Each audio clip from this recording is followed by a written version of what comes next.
Hey, this is 10 ways to increase rental property cash flow in Florida. So I'm going to head back over to the blog where we have a lot of articles and information. There's also a bunch of other YouTube videos that we have on how to effectively manage properties, how to manage maintenance and evictions and tenant collections and everything else that you need. So if you're into that, head on over to propertymanagementjacksonvilleflorida.com or go through our featured property management videos on the YouTube.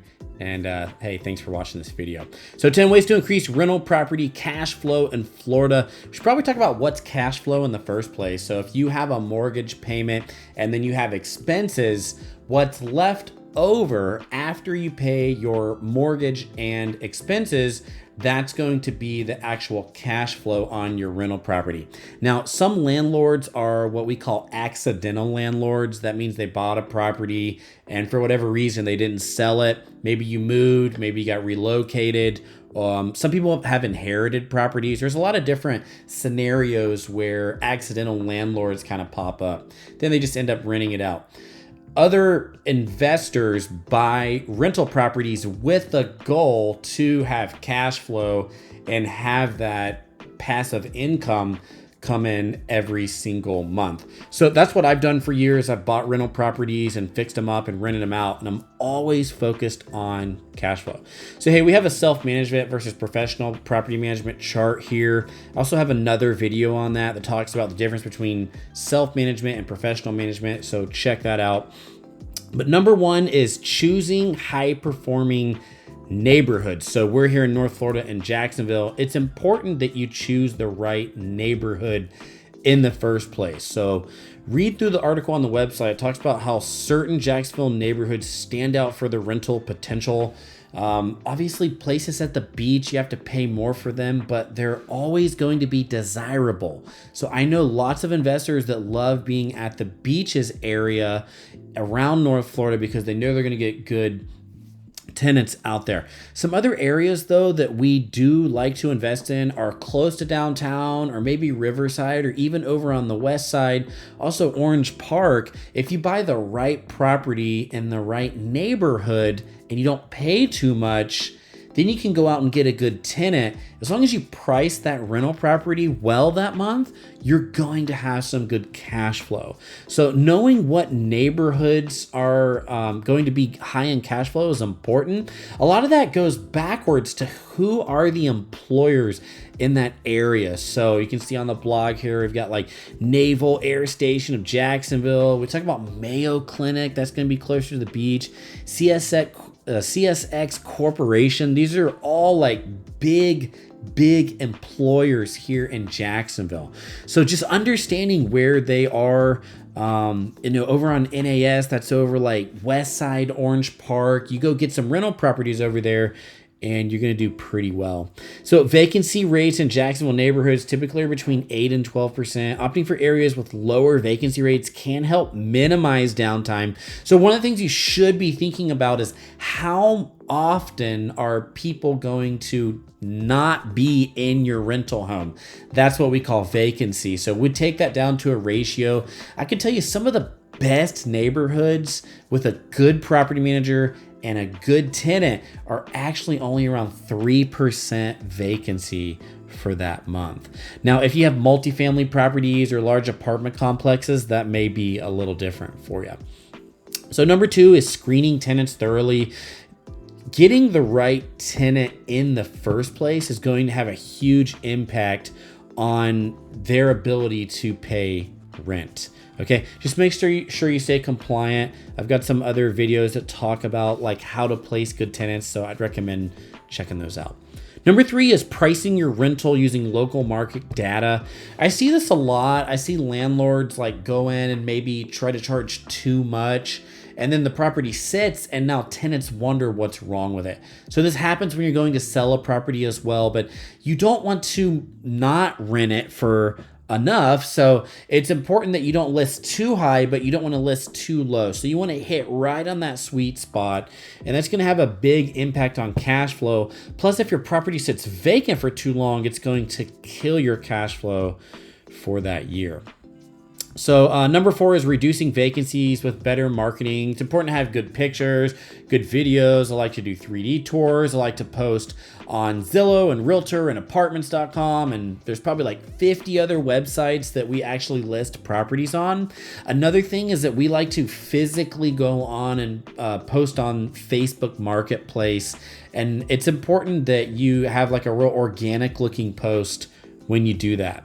There's actually a lot of scams out there right now. So tenants are looking for landlords and property management companies that really show them that they can be trusted.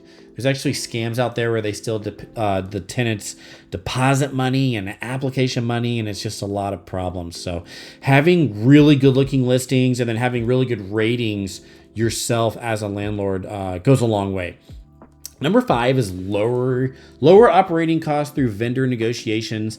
This is very important when it comes to cash flow because the better relationships that you have with your vendors, the better pricing that you get because you're taking care of them, so they're going to take care of you.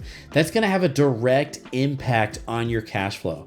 If you overspend on your AC when you replace it, if you overspend on your roof, you're going to kill your cash flow for the whole year. So it's very important to have those vendor relationships. Number 6 is using Florida tax deductions and depreciation. This is where understanding that you can actually depreciate your rental property over a 27.5-year period really comes into play. So in the example on the blog here, it has a $350,000 and allotted $70,000 for the land. So so you understand this, you depreciate the building. So you have to say what the land's worth, and then you calculate what the building is worth, and then you depreciate the building over a 27.5-year time period. Okay, what that's going to do for you is put money back in your pocket and tax savings every year. You own one property, you get a couple thousand.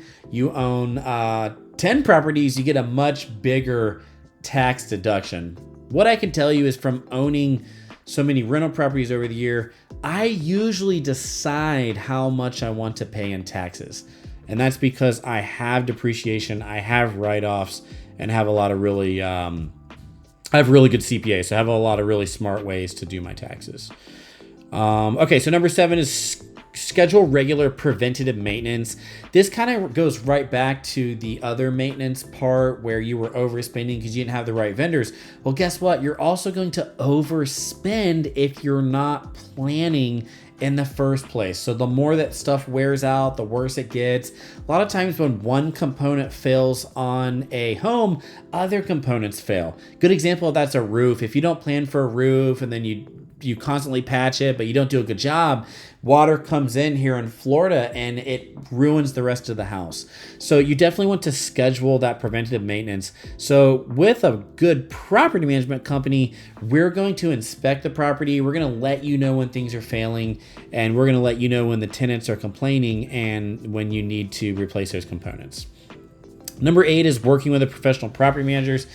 I am obviously biased with this one because we are a property management company, but working with professional property managers has an impact on cash flow because we're going to get inside and investigate and make sure that the home is in good condition. We're also going to have a good relationship with the tenants. We're going to make sure that rent's getting paid and that you have a good cash flow every single month.